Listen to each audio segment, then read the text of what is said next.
Eu sempre lhe quis perguntar isto também. Até que ponto é que esta experiência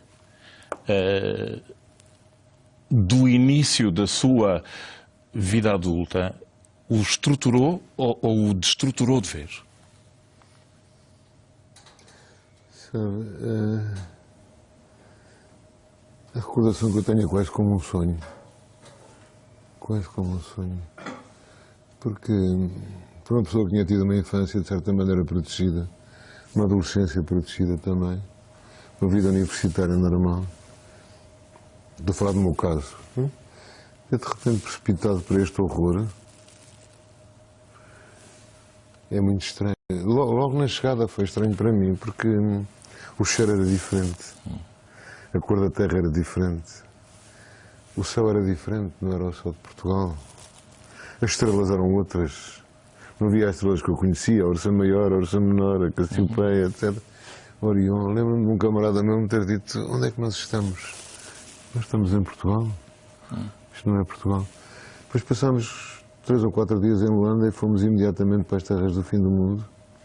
E acabou-se a cidade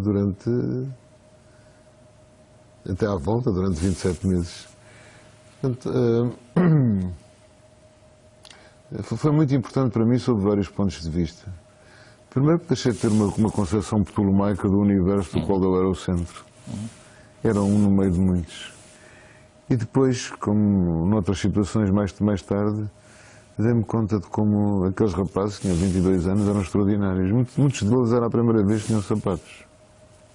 Porque a miséria era muito grande em Portugal, sobretudo no Norte. E eram quase todos do Norte. E a coragem, a dignidade e a maturidade daqueles miúdos era extraordinária. Porque eram rapazinhos obrigados a ser homens logo aos 5 ou 6 anos, quando começavam a andar atrás das cabras, nem iam para a escola sequer. Portanto, tinham uma maturidade que eu não tinha. Eu era mais velho uns anos, tinha 20 e tal. E aprendi muito com eles, e se há coisa de que eu me orgulho, é da amizade deles. Todos os anos fazemos um almoço da companhia de combate. Ainda agora? Todos os anos. E eles vinham num autocarro, daqueles autocarros de passageiros muito grande, e tinha um cartaz à frente que dizia: os príncipes do António Lobo Antunes. Isso foi muito engraçado, porque houve um lançamento uma vez num livro no Porto, e a pessoa que apresentava o livro disse, estavam vários soldados, disse: o António gosta muito de se relacionar com pessoas pobres. Eu disse: meus soldados não eram pobres, eram príncipes. Os mesmos príncipes que voltei a encontrar mais tarde, muitos anos mais tarde, nos hospitais. Eram príncipes, sabe? A coragem, nas salas de espera, nas salas de espera e de tratamento. Salas de espera, tratamento e tratamento de cancro. Sim, tratamentos de cancro, sim. E eu estava ali no meio deles. E nunca vi um sinal que não fosse de elegância, sabe? É isso que me custa, porque o nosso povo está a sofrer tanto, e nós somos um povo realmente, para usar outra vez a expressão de príncipes, a imensa dignidade. As pessoas chegavam e diziam boa tarde, despediam-se as melhoras para todos, com um sorriso sempre.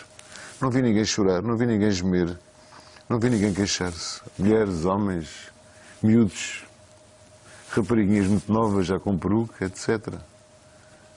A sofrerem, sabe Deus o que aquilo faz sofrer, e comportando-se com uma dignidade extraordinária. Essa nossa nobreza coletiva, essa aristocracia de comportamento,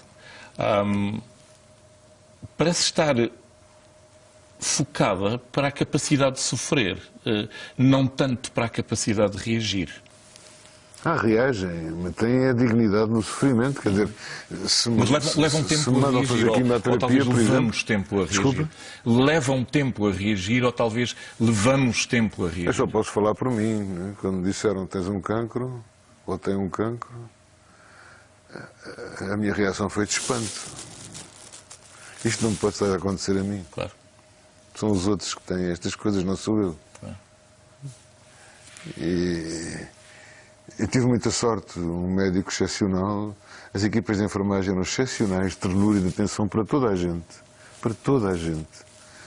E isso foi muito importante, mas o sofrimento físico que estes tratamentos acarretam é muito grande. É muito grande. E as ressacas das quimioterapias são fortíssimas, são terríveis. Tu não tens força para nada, é um mal-estar horrível. E, no entanto, as pessoas comportavam-se com uma elegância de maneiras e de gestos e de atitudes e de alma. E muitas delas iam morrer. E sabiam, provavelmente. As pessoas não são parvas. Essa consciência de si e dos outros permeou a sua obra toda. Há quem o entenda seguramente melhor que eu, que acha que é profundamente autobiográfica em vou prática. Quando entender seguramente melhor que o... São mais lidos, mais letrados. Não sei o que isso quer dizer. Se letrado é ter lido muitos livros, isso não é cultura. Cultura é o que nós fazemos. Olha, sabe, uma vez, lembra-se do Agostinho da Silva? Sim. A seguir ao 25 de Abril, convidaram-no para presidir à Comissão contra o Analfabetismo. Ele dizia: meu filho, eu estou tão preocupado. A maior parte das pessoas cultas que eu conheço são analfabetas. Por exemplo, saber fazer pastéis de bacalhau é uma forma de cultura tão importante como escrever um livro. Essas pessoas marcaram também a matriz de onde o António vem.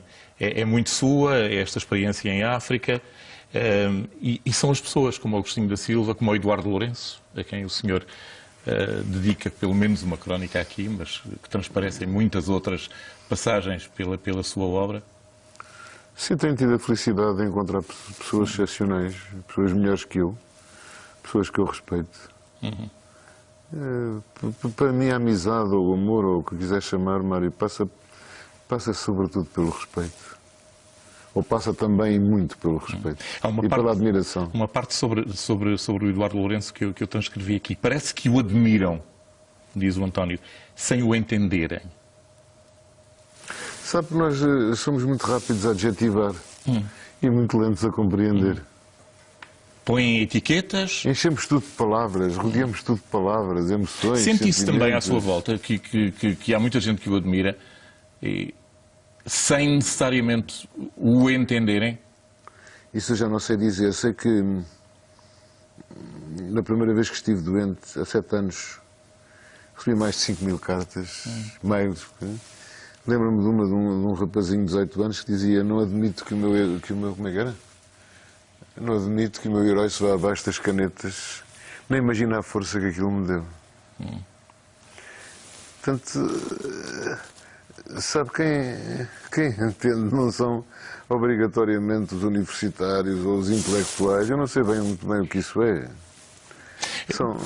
Tem uma parte neste são pessoas sensíveis. Descreve, por exemplo, a sua eu classifico-a como amizade com um marginal que trafica droga e que, como prenda um dia, lhe deixou 2 pacotinhos de uma coisa qualquer. Claro.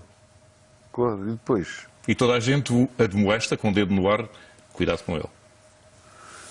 Não. E o António? Sabe, quando eu trabalhava nos hospitais psiquiátricos, havia médicos que tinham medo dos doentes, médicos e enfermeiros, medo físico, pessoas agitadas, ou delirantes, ou não sei o quê. Sabe como eu contrariava isso? Encostando-me a eles. Porque se eu tiver um peito encostado aqui, um murro dado assim, dá muito menos que um murro dado a 1 metro. E muitas vezes aconteceu-me mais de uma vez abraçar um desses homens e eles começarem a chorar como crianças. E toda a agressividade desaparecia. Nós temos tanta necessidade de afeto e vivemos numa solidão tão grande em que não há espaço para a ternura. Não há espaço para a ternura, há espaço para ganhar dinheiro. Mas onde é que está a ternura? Onde é que está a atenção? Onde é que está a ouvirmos os outros? É um mundo que se vai tornando cada vez mais complexo. Como é que nós encontramos um racional, por exemplo? Eu tenho que trazer a coisa para a atualidade agora. Onde é que está a ternura num despedimento de 609 pessoas, que são 609 famílias em Viana do Castelo?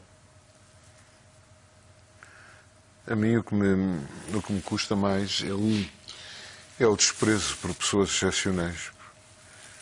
Porque essas pessoas são os portugueses, são excepcionais. Eu vi-os na guerra, vi-os na doença, vi-os sem ser na doença, são excepcionais. E ao mesmo tempo a generosidade que existe neles, não é? Nós temos grandes qualidades. E não foi por acaso que andámos em barcos de 14 metros sem quilha, não é? Não foi por acaso. Eu tenho...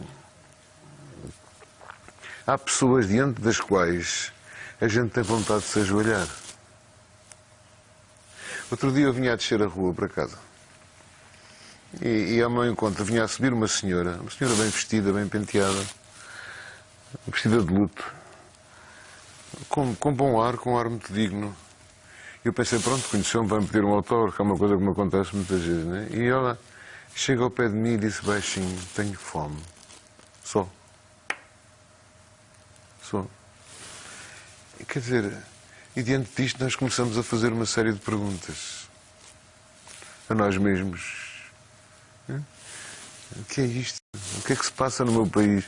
Quando eu estive com o Steiner em Cambridge, ele dizia-me, sabe, isto começou na América, quem vai pagar são vocês, os espanhóis, os italianos, os países do Sul. Os outros nem somos bem pessoas. Uma vez foi uma condecoração há uns anos do Presidente da República francês. Estava lá um alto funcionário da presidência que me disse, ai, você é português, que engraçado, a minha mulher a Dias também é portuguesa. E então para certas pessoas, como para este governo, é o que parece, os portugueses são um povo de mulheres a Dias, de pedreiros, pessoas que não merecem sequer consideração e que não têm sentimentos. E que não compreendem, como dizia o Torga, que às vezes podem não chorar pela morte de um filho, mas choram pela morte de um vitão. Os sentimentos estão lá todos. E eu tenho recebido e visto da parte dessas pessoas, porque passava a minha infância os verões na Beira Alta, que era muito pobre nessa altura, ver pessoas a comer, para o almoço era batatas com cebola, um bocado enorme de pão com um bocadinho assim de conduto. Conduto? Sim, um bocadinho de chouriço, um bocadinho de peixe, qualquer coisa, um bocadinho de carne, porque tinham fome. E o que nós estamos a fazer agora, os portugueses, o que é isto? Eu não queria entrar muito por aí, porque a minha raiva é enorme. É enorme. Das coisas que mais me custou, o ano passado na Feira do Livro, foi o Primeiro-Ministro estender uma mão para me cumprimentar. Eu não queria. Não queria. Mas cumprimentou? Como? Cumprimentou-o? Fiz um vago sinal, porque a editora estava sempre a segurar-me no braço, a dizer, Primeiro-Ministro... Eu não sei se outro governo faria melhor. A sensação...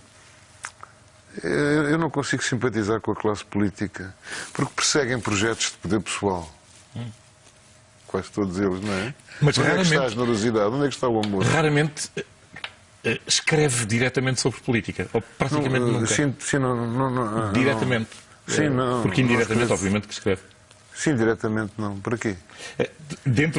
Esta é uma das suas sabem crónicas mais recentes, em que o senhor classifica quem nos governa, que manifestamente não tem o seu agrado, obviamente. Acho que neste momento tem muito pouco agrado mesmo. Como crianças, miúdos no sentido mais diminuído que o termo pode acarretar. E diz assim, eu não sei se os nomes que usam são verdadeiros. Existe um Aguiar Branco e um Poiares Maduro. Por que não juntar-lhes um Colar Extinto a um Mateus Rosé? Eu lembro-me de ter lido num placar uma vez em Nova Iorque para nos rirmos do que é absurdamente mau. Rir muito do que é absurdamente mau. Este momento, para este país, já entra no capítulo do absurdamente mau. Eu acho que entre o absurdamente mau é um despedimento de 609 pessoas no Natal. Sabe, e são restaurantes vazios, e são as pessoas com fome, e são as lojas que fecham todos os dias. Eu encontrei, uma vez estava a comprar cigarros, espero que o meu médico não esteja a ver isto, e encontrei uma senhora que era enfermeira do tempo do meu pai, no hospital, com 90 anos praticamente, começa a chorar, não é? Porque os filhos tinham 50 anos, ficaram sem emprego, voltaram para a casa dela com os respectivos filhos. E ela que vivia a sua reformazinha de enfermagem, que tem levado bastantes cortes, de repente tem em casa não sei quantas pessoas a dormirem em colchões no chão. Não tinha espaço, não tinha dinheiro. Uma das coisas que se vende muito bem no bairro onde eu moro são candeeiros de petróleo. Eles não têm dinheiro para pagar a luz. E não tenho a menor dúvida que, tal como no ano passado, a mortalidade este inverno vai ser muitíssimo maior.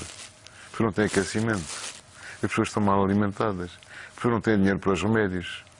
Eu vejo na farmácia onde eu vou, que é ao pé de mim, as pessoas vão à farmácia e não têm dinheiro para o remédio, então pedem para pagar as prestações. Pagam a primeira prestação, não voltam. Porque não têm dinheiro. E irão a outra, e a outra, e a outra, até não haver mais farmácias, não é?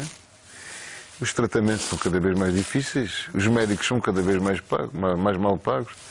Pagam 5 euros por hora a um médico para fazer uma urgência. Já viu o que isto representa? A miséria que isto é. Um médico com uma carreira de um chefe de serviço, com 30 e tal anos de prática, não sei quantos concursos, leva 2.000 e tal euros para casa. Isto é humano, é justo. E não faz mais nada, só trabalha no hospital. E é a profissão que ainda continua a ser a profissão com mais prestígio em todo o mundo, não é? Médico. Como é que podemos exigir? E depois estão de serviço horas e horas e horas e horas e horas e horas e horas. Para o fim estão exaustos. O que é que devemos de fazer?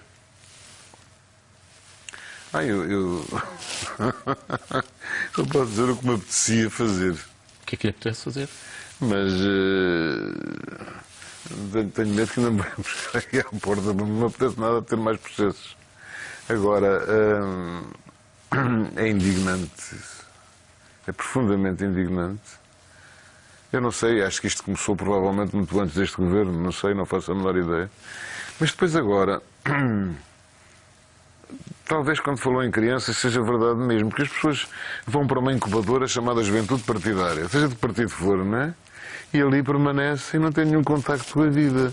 Outro dia era um senhor, que já não é ministro, a dizer na televisão, nunca tinha visto nem ouvido. Isto é um ministro. Falam assim. Nunca tinha visto nem ouvido. Enquanto a definição mais bela da dor que eu ouvi alguma vez na vida foi numa aula, era estudante da faculdade, uma senhora que tinha grandes dificuldades motoras, não conseguia andar. E o professor perguntou-lhe, mas como é que a senhora faz as coisas? E ela deu a definição de dor mais bonita e mais poética e mais forte que alguma vez ouvi. Respondeu, é tudo a poder de lágrimas e ais. E ais. Esta frase é extraordinária. É tudo a poder de lágrimas e ais. E é assim que os portugueses estão a viver agora, a poder de lágrimas e ais. A poder de lágrimas e ais. E, no entanto, nós temos nesta nossa terra, temos os jograis na rua, à noite, em Penafiel, que de vez em quando nos aparecem, e o António se junta a eles a declamar poesia e senta-se no chão com eles, a ouvi-los e a dizer... É que a cultura apavora. Lembro-se do general Miranda Astray, o general do Franco, dizia, quando ouço a palavra cultura, puxo logo da pistola. Claro. As pessoas têm, qualquer governo, seja o qual for, tem medo da cultura, porque as pessoas, se a nossa cultura aumentar, nós passamos a não aceitar uma data de coisas. É consciente. Isso explica o sucesso desses livros pornográficos, desses programas de televisão que fazem, etc. Claro. Porquê? Porque não obrigam as pessoas a pensar, nem vão exigir mais nada. Eu não estou a falar de um ponto de vista, estou a falar do ponto de vista cívico. As pessoas começam a ter outras exigências, às quais o governo não sabe responder, os nossos governos não sabem responder. Repare, mesmo depois do 25 de Abril, a importância dada à cultura foi sempre muito pequena. Muito pequena. Como dizia era um secretário de Estado. O advogado no Homem de Kiev não é a loucura que vira o mundo às avessas, é a consciência. Claro, mas o que é que faz, por exemplo, que a França tenha ainda hoje um grande prestígio? É a cultura francesa. Claro. Um país é conhecido pela sua cultura. Esta é a verdade. Porquê é que a França tem o prestígio que tem? Por causa do seu imenso século XIX. Por por causa da sua imensa primeira metade E do nós século atingimos XX. esta fase. Eu tenho andado com este poema do Torga, porque acho que nos descreve muito bem. Apetece morrer, mas ninguém morre. Apetece matar, mas ninguém mata. Um fantasma percorre. Aí está o fantasma da sua primeira crónica aqui, não sabe. Nem me lembro.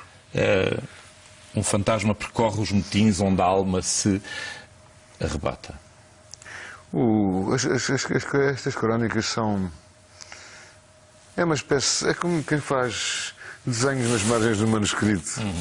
Gosta da crónica? Já ouvi dizer que prefere o Estou mais romance? reconciliado. Acho que me tem servido para... Às vezes para fazer algumas experiências formais, outras vezes como uma espécie de diário de bordo. Enquanto os livros se fazem. E como dão prazer a algumas pessoas, elas continuam a ser publicadas. E seguramente a ser Agora, é um itinerário paralelo, digamos assim. É claro que onde eu jogo a minha vida é nos livros, não é? Mas elas têm sido traduzidas em tantos países. Tinham na Alemanha ilustrações do Günter Grass, gostava muito delas. Então, agora é difícil. O problema é que quando estou com um livro, passar para este ritmo completamente diferente, um galope curto e António limitado. está com um livro agora? Eu estou sempre com. Está sempre com um livro. Senão a minha vida fica. O sentido e o objetivo da minha vida é escrever, não tenho mais. Não tenho Continua mais. Se tirassem isso. Neste momento, está a escrever. Neste momento estou à espera que me deem o batido que eu escrevo à mão. Sim. Não é? Para começar a corrigir sobre isso.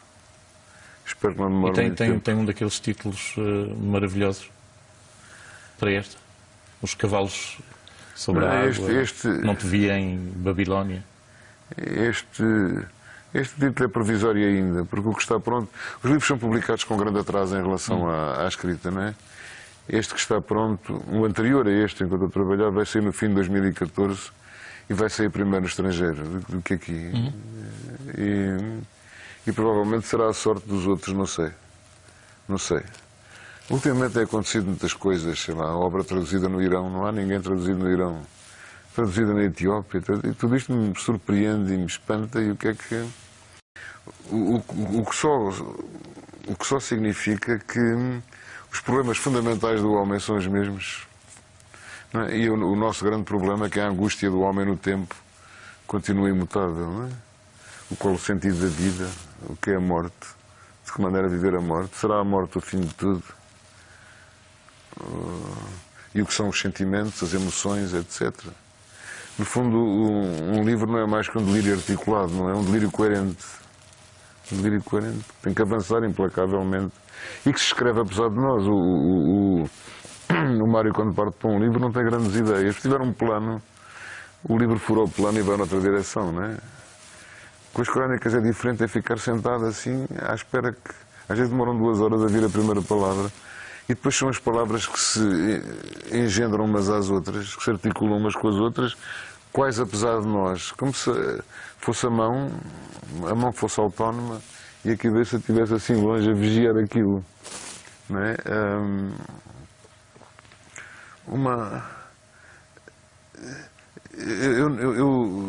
Porque nós estamos a trabalhar com coisas anteriores às palavras, emoções, sentimentos, etc. Não é? Depois temos que estruturar aquele delírio de maneira a ser perceptível aos outros. Mas, no fundo, acaba por ser uma comunicação de inconsciente a inconsciente. Foi bom tê-lo aqui. Diga? Foi bom tê-lo aqui. Muito obrigado por ter vindo. Só falta piscar o olho. Eu pisco o olho. Mas isso não é uma forma muito séria de estar em jornais. Muito obrigado, Mário. Muito obrigado. Obrigado. O próximo livro já tem alguma data possível? O próximo livro será em Portugal no fim de 2014. E a primeira edição é no estrangeiro em que língua? Este é holandês. Tem que haver uma razão para ter feito isso. Porquê? Há razões de várias ordens, razões editoriais e também eu não queria estar a encharcar os portugueses com livros. Já tiveram este livro de crónicas este ano, para o ano sai esse, que se chama Caminho como uma casa em chamas.